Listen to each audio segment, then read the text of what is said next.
Welcome back, my fellow Overlanders, and today we are back with Gregor the Overlander. I'm just going to change the stuff here. Oh, my bad. Okay, so um, where we last left off on chapter 15, if I remember correctly, looking back, it looks like the group had been ambushed or attacked by a scouting party or just a party of rats had attacked the group, and Gregor had taken Boots and had ran down a tunnel. And while running down the tunnel, um, it looks like he ran straight into a an enormous spider web. So we can only make the assumption that he is now in the I believe it's the spinners territory. That's where he's in now. So crawlers are the cockroaches. The gnars, I believe they're the gnars, are the rats. The spinners are the spiders, and the humans are the humans, the underlanders. So without further ado, let's head into chapter 16 of Gregor the Overlander, book 1, page 171 for those of you who are following along. And it looks like this one's going to be a pretty short one, everyone. It looks like it's only about pretty much right on the dot 10 pages. So let's get started, shall we? All right. He ripped his face off the sticky ropes, and it felt like someone had yanked strips of adhesive tape off his skin. Ow, he said. He freed his flashlight arm, but the other remained enmeshed in the web. Boots went on his back, and so she hadn't got caught. Hello, he called. Is anyone there? Hello? He shone the flashlight around, and all he could see was web. I am Gregor the Overlander. I come in peace, he said. I come in peace. Where'd he get that? Probably from some old movie. Anybody home? He felt a light tugging on his sandals and looked down. A huge spider was wrapping his feet together with a steady stream of silk. Hey! Yelled Gregor, trying to free his feet. But in seconds, the spider had spun its way up to his knees. You don't understand. I'm the warrior in the prophecy. I'm the one who calls. The spider busily worked its way up his body. Oh man, thought Gregor.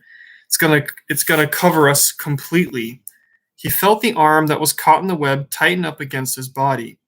Gigo, squeaked Boots. The silk ropes pressed her against his back as they encircled his chest. Vicus sent me, yelled Gregor, and for the first time the spider paused. He quickly followed up.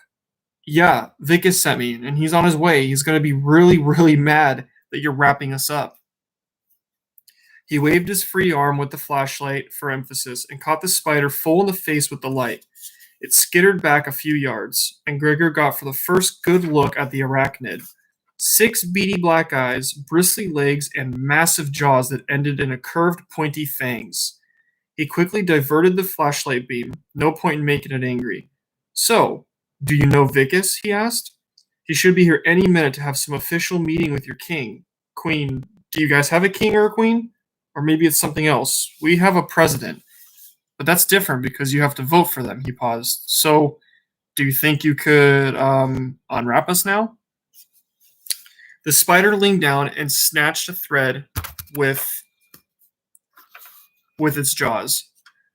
Gregor and Boots shot up 50 feet in the air and yo-yoed back and down, up and down, like they were on a big rubber band. Hey, Gregor yelled. Hey! His lunch sloshed around in his stomach. Eventually the bouncing stopped. Gregor shone the light around him. In every direction he could see spiders. Some were working busily, others seemed asleep. Every single one of them was ignoring him. This was new. The roaches and bats had greeted him civilly enough. A whole crowd of people in the stadium had fallen silent when he appeared, and the rats had gone into a rage when they met. But the spiders, they couldn't care less. He yelled stuff at them for a while. Nice stuff. crazy stuff, annoying stuff. They didn't react. He got Boots to sing a couple rounds of the Itsy Bitsy Spider, since he had a special way with bugs. No response. Finally, he just gave up and watched them. An unlucky insect flew into their web. A spider ran over, drove its wicked fangs into the bug. It went still. Poison, thought Gregor. The spider quickly wrapped the insect in silk, broke it into pieces, and some shot some kind of juice inside it. Gregor looked away when the spider started sucking out the bug's liquefied insides. Ugh, that could have been us. That could still be us, he thought. He wished Vicus and the others would show up already. But would they show up? What had happened back on the riverbank? Had they been able to fight off the rats? Had anyone been hurt? Or worse, killed? He remembered Vicus ordering him to run. The rest of us are expendable. You are not. He must have been talking about the prophecy. They could always find more crawlers, flyers, and spinners. Nerissa might be able to stand in if something happened to Luxa or Henry, or maybe they would make someone else the king or queen. But Gregor and Boots, two overlanders with a dad imprisoned by rats, they were irreplaceable. Gregor thought grimly of the people sacrificing themselves back on the riverbank. He should have stayed and fought, even if it didn't stand much of a chance. They were risking their lives because they thought he was the warrior, but he wasn't. Surely that was clear by now. Minutes dragged by. Maybe the whole party had been wiped out. He and Boots were on their own. Maybe the spiders knew that, and they were just letting them live so they could be nice and fresh when they decided to eat them. Gigo, said Boots. Yeah, Boots, said Gregor. We go home, she asked plaintively. See, Mama? Well, we have to get Daddy first, he said, trying to sound optimistic, even though they were dangling helplessly in a spider's lair. Dada? Said Boots curiously. She knew their father from photos, though she'd never seen him in person. See, Dada? We get Dada, then we go home, said Gregor. See, Mama, Boots insisted. Images of their mom began to make Gregor's stomach ache with sadness. See, Mama. A spider near them began to make a humming sound that was picked up by the other creatures. It was a soothing, soft melody. Gregor tried to remember the tune so he could play it for his dad on his saxophone. His dad played jazz mostly. He bought Gregor his first saxophone, a used one from the pawn shop, when he was 7 and started teaching him to play. Gregor had just begun lessons at school when his dad had dropped out of sight and become a prisoner of the rats who probably hated music. He tried to distract himself with more positive thoughts, but given the circumstances, that failed. When Henry materialized on the stone floor below him, Gregor wanted to cry with relief. He lives, Henry called out, looking genuinely happy to see him. From somewhere in the darkness, Gregor heard Vicus call out, Free you, the Overlander? Free you? He felt himself being lowered to the ground. When his feet hit the floor, he fell on his stomach, unable to stand on his wrapped legs. They instantly gathered around him, cutting the silk off with their swords. Even Lux and Henry helped. Tick and Temp chewed through the cords around Boots' pack. Gregor counted the bats. 1, 2, 3, 4, 5. He could see several wounds, but everyone was alive.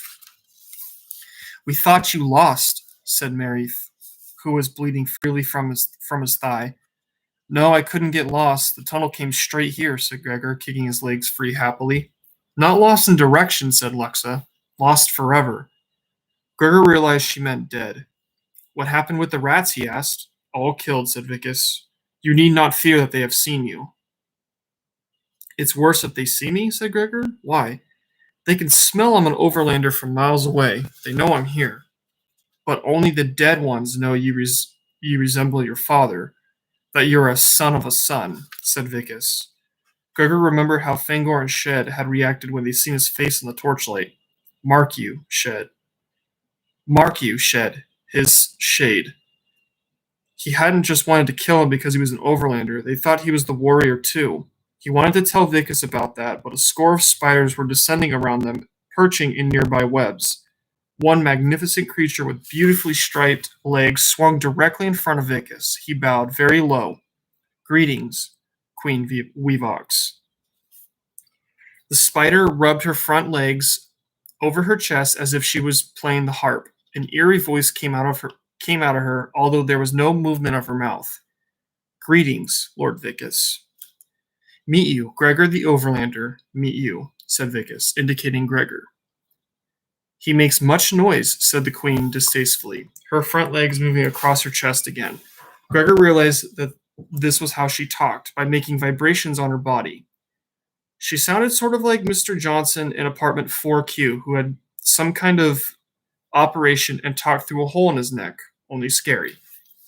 The Overlander's ways are odd, said Vicus, shooting Gregor a look that told him not to object. Why come you? Strummed Queen Wevox.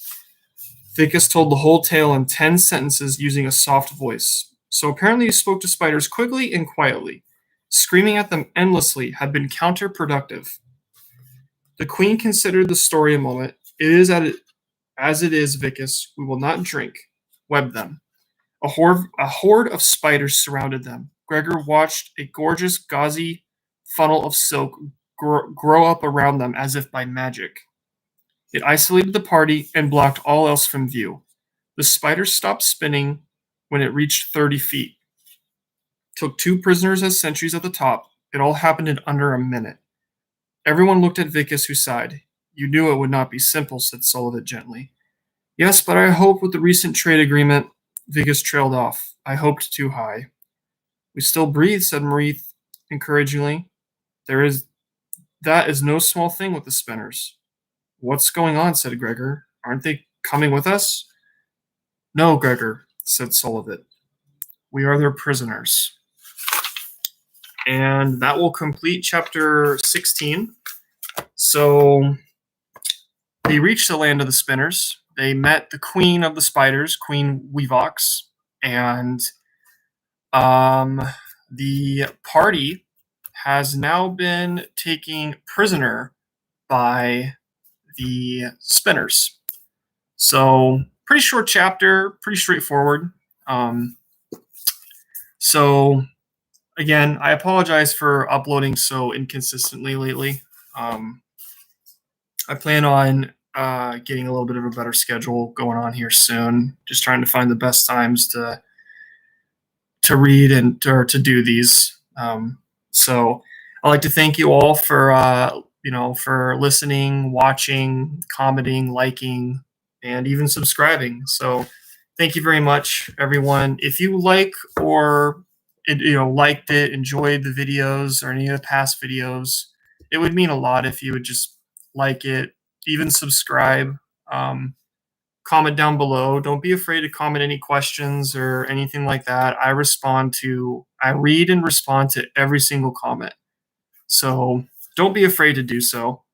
And even start commenting. We're getting to the end of, no spoilers, of course, but we're about 100 and some odd pages away from the end of the first book. And if you guys would like to continue on with the Gregor series, which I'll probably do if no one offers any new ideas or different books they want read, I'll probably just go with the second book.